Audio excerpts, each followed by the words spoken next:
I've done analysis of these things in the past using things like HSG 48 and system and causal factor analysis models. And you always come down to this part where there's a rule-based or a knowledge-based mistake. So someone has made up a rule. Yeah. And I mean, one of the most common ones I hear is you can't use a plain compliance technique with a child against the law.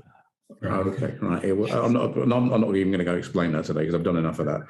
But someone in a position of authority or influence makes up a rule, or they don't have the knowledge to actually know what they're talking about. So to cover their backsides, they say something stupid.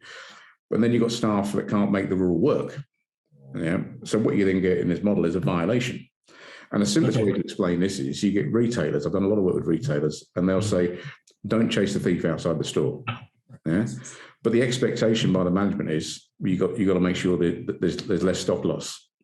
So they're under pressure. So the thief goes, they all go. And they have these codes in retail. I don't know if they still got them, but they used to, one retailer I was working with, they had a code 100. And if they call a code 100, the basic rule was if you are a male member of staff and you're red-blooded and you've got anger issues, pick up the nearest blunt object and go and cause trauma. Go and battle the shop thief. See, you get thieves running down the road, and you get all these people chasing after them. It was madness. It was like something out of Keystone Cops. Yeah. Really? Yeah. Oh, yeah. And then you hear stories where you get this mob of retail staff chasing. The thief turns around, draws a knife. Then the whole mob turn around and run back to the shop, and the thief's chasing them. So it's absolutely crazy. Yeah. But it's interesting, isn't it? Because I mean, and I'll give a view in a moment. But why do you think it is then that message about empowering people to do the right thing, if they feel concerned for the safety, withdraw? Why do you think that message then isn't communicated down, or doesn't appear to be communicated down then? I don't know. You probably know more about that than me. Well, I have a view, and it's more from the feedback I get to attendees that attend courses. And again, we go back to, as we're doing earlier, most functions don't have a task, isn't it? When you have task people, situation, environment, all that kind of stuff, which comes into play. But the expectation that we'll complete the task to its best and fullest satisfaction. And I think, again, your point about knowledge, risk, as you said, knowledge and risk around the HSG? The HSG 48, yeah, rule-based and knowledge-based mistakes. Yeah, rule-based, sorry, my apologies, rule-based. But I think there's that factor around the task, isn't it? Then the expectation that the task will be completed to its fullest satisfaction, irrespective of. Yeah, well, I'll give you a sort of right field view of this. I know a young man he went to work in Subway. Went away, did the training course, did everything. I put him in his first Subway shop, and he was tasked to work an 8-hour day, and short of staff, did his work, and there was a pile of washing up to be done at the end of the day because he couldn't do that and serve the customers and do all the other things. Come to the end of his shift, and he said to the manager, "Right, I'm knackered. I'm going to go home." He said, "No, you're not going home until that's all done." And he went, I'm going home. And he actually, fair play to him, he went home. He went the next day and he said, I work my hours. He said, but you can't task me to do stuff that should be done while I'm doing the other stuff. He said, you haven't got the resources there. So you're back to this issue of resourcing. Right. But I'm not saying it's easy for companies. I mean, we've had COVID. You can see the problem with the airlines at the moment. The airlines laid off loads of people, and now there's problems with flights because they haven't got enough people there to service the client base. So they're recruiting, but then recruiting comes training and all the other bits and bobs. So there's always going to be these issues. But I think there has to be a reasonable expectation or a lowering of an expectation if you don't have the staff there to do it.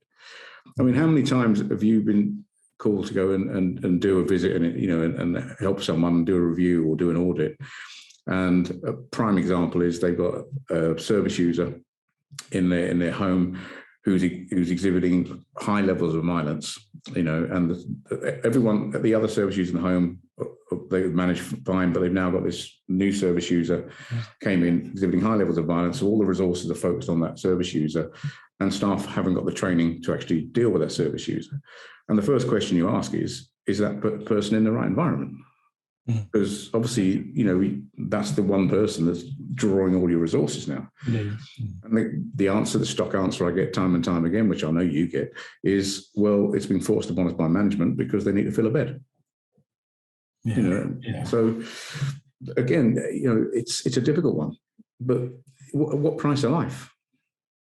Well, I think what price of life, and we go back to, but unless, you know, there's any fundamental change in the review of the policies, i.e. to, let's say, acknowledge that level of risk with themselves. And we're back to answer, you know, if there is an issue in the review, whatever level of tribunal review it takes into account, then the organisation is going to carry a significant weight of that accountability and responsibility for the injuries that may occur. I mean, one I heard the other week, a great one. We're not training our staff, so we haven't got the time. But so we're going to encourage them to use their common law rights to restrain people. Okay. So we're going to bypass the other part. So we're just going to go straight to restraint. Because they're in a hurry to get this place open, and staff are coming in, and you know they've got common law rights to do this, so they can come in here and use their common law rights because we haven't got time to train them. We'll train them at some time in the future. I said, right. So how are you going to standardise this? You know, because you could have, you know, Mike the psycho over there who does MMA. Yeah, I'm not saying that all MMA people are psychos, by the way. I'm just creating an avatar. Then you might have, you know, Bob, the ex-builder over here, who's a born-again Christian. You got Jenny, that's got an autistic son who understands all the things, and they've all got different standards, and they haven't got the same principles and the same psychology and the same philosophy. How are you going to manage that? They go, well, you know, we'll deal with that when we come to it. It's just crazy. You see, there lies the problem, isn't it? We'll deal with it when we come to it. And on one hand, well, no, there's the frustration, isn't it? Because, you know, let's keep the risk in perspective. Chances of things going wrong significantly are very limited, aren't they? You know, 60 million people in the country, none of them are all working. But you look at the number of incidents that take place day to day, week to week, month to month. Yeah, so things going wrong are very, very small scale and getting reported.